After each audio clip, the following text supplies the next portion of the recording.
Shalom saudara-saudara yang terkasih di dalam Tuhan Yesus Kristus, selamat pagi. Renungan harian kita diambil dari Amsal pasal yang ke-23 ayat 12 sampai yang ke-16. Judul renungan kita adalah perhatikan ajaran guru. Dalam ilmu bela diri kita sering mendapati adanya kesamaan cara bertarung, juga cara bersikap dari kelompok bela diri tertentu. Mengapa bisa begitu? Jawabannya sederhana, karena mereka belajar dari guru yang sama, di mana seringkali ada nilai-nilai tertentu yang wajib dijalankan oleh setiap anggotanya. Kenapa saya bisa tahu? Karena saya dahulu pernah belajar pencak silat, di mana setiap anggota kelompok harus menjalankan nilai-nilai tertentu. Hari ini firman Tuhan menasihati agar kita mengarahkan perhatian pada didikan. Nasihat ini dalam terjemahan lain dituliskan, perhatikanlah ajaran gurumu dan belajarlah sebanyak mungkin. Prinsip yang dapat diterapkan dimanapun kita belajar tak hanya berkaitan dengan pendidikan formal, tetapi berlaku juga kita mengikuti klub olahraga, tergabung dalam komunitas tertentu, sehingga dalam menjalani kehidupan bergereja, bukankah dalam gereja pun ada guru atau pengajar kebenaran firman Tuhan? Bukankah ada banyak hal baik yang bisa kita serap dari orang-orang di sana, terutama dari pemimpin kita? Saya meyakini bahwa didikan yang berpadu dengan pengetahuan akan menghasilkan pribadi dengan kualitas hidup yang baik, bahkan kualitas hidup unggul di atas rata-rata orang secara umum. Sebaliknya, orang yang gemar mengabaikan didikan gagal menyerap pelajaran berharga dari kehidupan di sekitarnya. Kualitas pribadinya akan cenderung stagnan, tidak ada perkembangan ke arah yang positif. Manakah kualitas kehidupan yang ingin Anda miliki? Orang yang terdidik dan berpengetahuan akan menjadi pribadi yang unggul dalam menjalani kehidupan. Apakah diperbolehkan menggunakan kekerasan dalam mendidik orang lain? Ya. Amsal 23 ayat 12 sampai yang ke-16. Arahkanlah perhatianmu pada didikan dan telingamu pada kata-kata pengetahuan. Janganlah menolak didikan dari anakmu, dia tidak akan mati kalau engkau memukulnya dengan rotan. Engkau memukulnya dengan rotan, tetapi engkau menyelamatkan nyawanya dari dunia orang mati. Hai anakku, jika hatimu bijak, hatiku juga bersuka cita. Jiwaku bersukaria kalau bibirmu mengatakan yang jujur. Didikan dan pengetahuan. Ayat 12 mengatakan begini kan ya. Arahkanlah perhatianmu kepada didikan dan telingamu kepada kata-kata pengetahuan. Secara natural, manusia itu sulit sekali menerima didikan. Kenapa? Karena dengan menerima didikan, berarti manusia itu harus tunduk terhadap sesuatu. Nah, secara natural, pada dasarnya manusia itu tidak mau tunduk. Karena prinsip semau gue.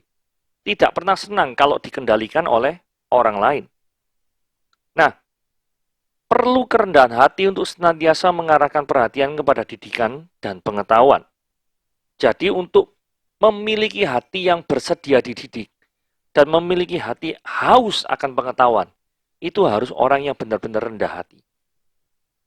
Seorang yang merasa diri paling pandai tidak akan pernah mendapatkan pengetahuan dan didikan baru. Jadi orang yang merasa paling pandai menciptakan batasan terhadap dirinya sendiri tanpa dia sadari.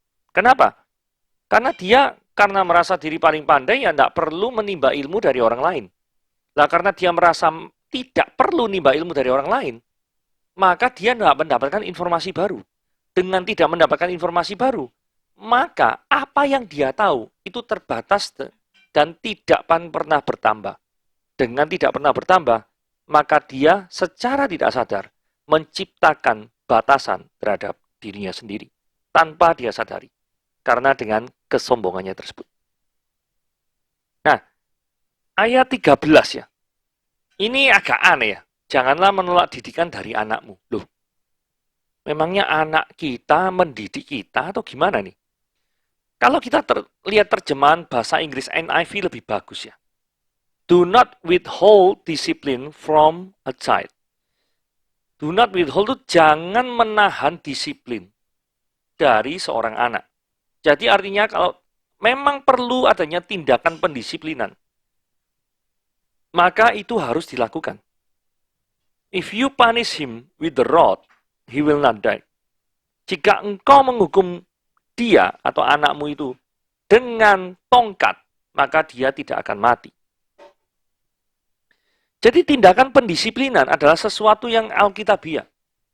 Jika seseorang itu sejak kecil tidak mengalami pendisiplinan, maka kalau sudah besar akan lebih susah lagi untuk mendidiknya.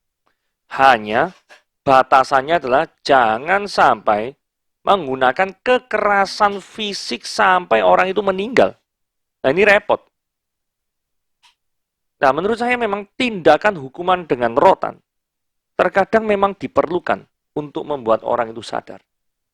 Karena seringkali orang tidak akan terhenyak dengan tanpa tanda kutip rotan di dalam kehidupannya. Bahkan seringkali hal yang sama Tuhan juga lakukan dalam hidup kita, yaitu melakukan tindakan disiplin dengan rotan ketika hidup kita jatuh ke dalam dosa. Nah, penderitaan yang membawa kepada kebaikan, engkau memukulnya dengan rotan, tetapi engkau menyelamatkan nyawanya dari dunia orang mati. Jadi, lebih baik sakit di dunia ini, tapi disadarkan akan segala kesalahannya, daripada di dunia ini tidak pernah dipukul dengan rotan, tetapi menderita selama-lamanya di alam maut. Jadi misalkan ada seorang anak kecil ya, yang dari kecilku disayang terus, gak pernah diamui. Kalau salah ya, misalnya kalau salah gitu ya, jatuh karena nabrak meja, malah mejanya yang dipukul. Wah, meja ini nakal ya nak ya, dipukul meja ini, meja gak lapo-lapo deh, meja itu nakal piye toh. Jadi tidak masuk akal, ngajari itu tidak masuk akal. Jadi ngajari anak itu tidak pernah salah, ini bahaya loh. Karena saudara pentingnya, prinsip kekristenan, adanya pemulihan kehidupan, itu diawali dengan pengakuan berdosa. Confession, pengakuan rasa bersalah. Guilty feeling. Ada rasa bersalah, terus merasa butuh pengampunan, terima Yesus. Tapi kalau seseorang itu tidak pernah memiliki guilty feeling, tidak pernah memiliki rasa bersalah, dia akan menjadi Tuhan di dalam hidupnya. Karena dia merasa, aku selalu benar kok.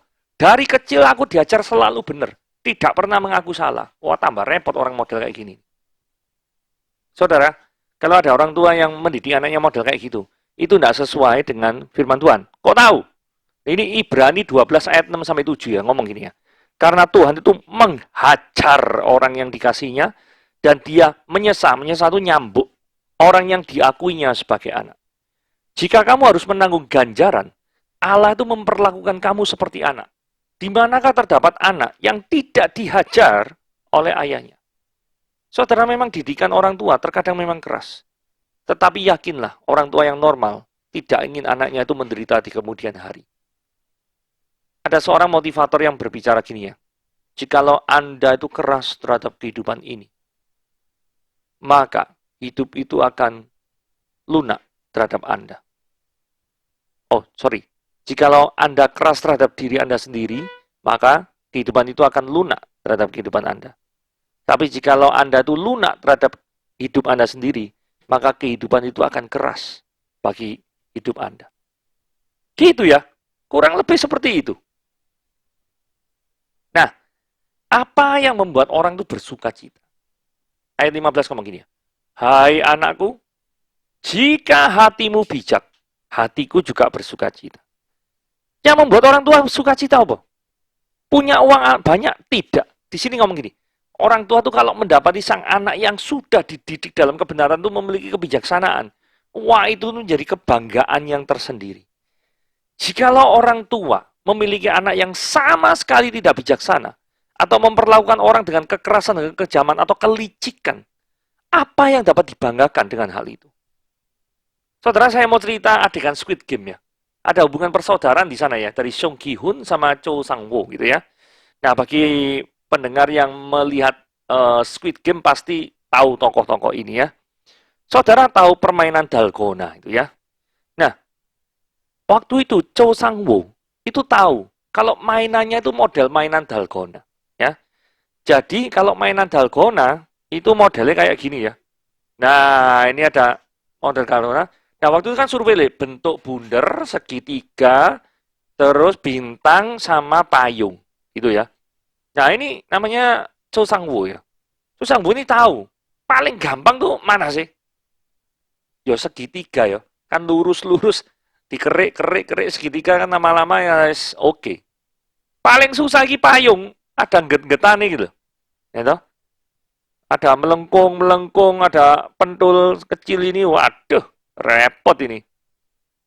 Nah, So Sang-woo ini padahal bersaudara loh sama Song Gi-hun. Nggak mau bilangi kalau meleo segitiga. Tapi begitu Gi-hun milih payung, dibiarno loh. Padahal dia tahu, kalau milih payung, itu kemungkinan matinya juga besar loh.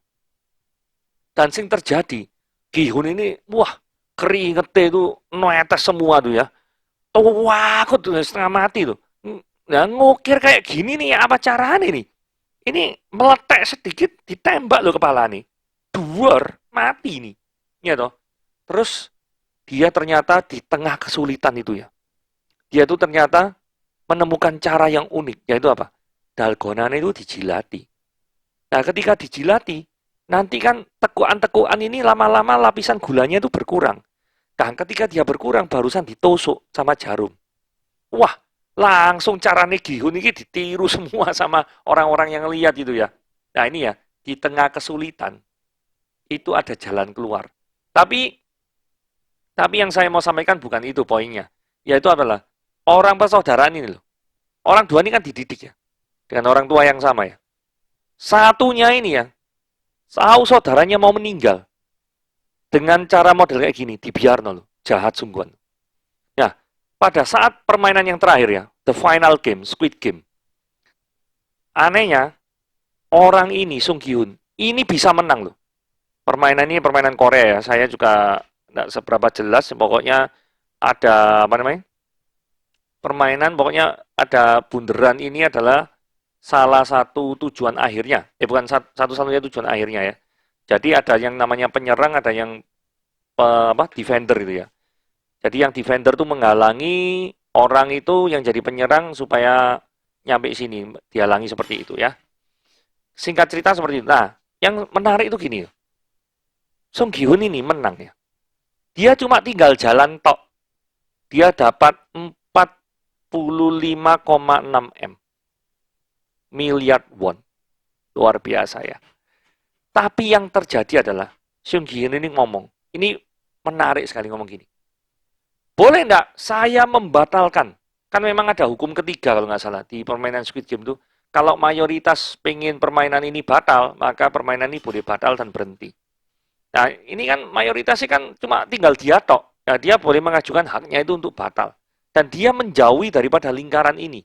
Karena dia tuh gini ya, daripada gua menerima 45,6 M dan kehilangan kakak, maka yang terjadi adalah saya mendingan tidak menerima 45,6. Saudara, itu prinsip yang dia pegang. Cuma kakaknya Cho Sang-woo ini sudah malu ya. Akhirnya dia bunuh diri. Nah, karena ya bunuh diri ya, pemenang tinggal satu ya, dia tetap dapat 45,6 M. Seandainya ini tidak mati, ya tidak mendapatkan pemenang apapun. Tapi 45,6 M itu sangat menarik, ditambah-tambahkan oleh semua orang. Benar nggak? Siapapun pasti senang 45,6 M. Uang, aduh, siapa sih nggak pengen uang segitu gede nih. Tetapi bagi dia, nyawa daripada saudaranya itu jauh lebih berharga daripada 45,6 M. Sebaliknya, saudaranya berpandangan 45,6 M itu lebih berharga daripada nyawa saudara ini. Ini sesuatu yang sangat terbalik, bukan? Nah, jikalau Anda sebagai orang tua, anak manakah yang kau banggakan?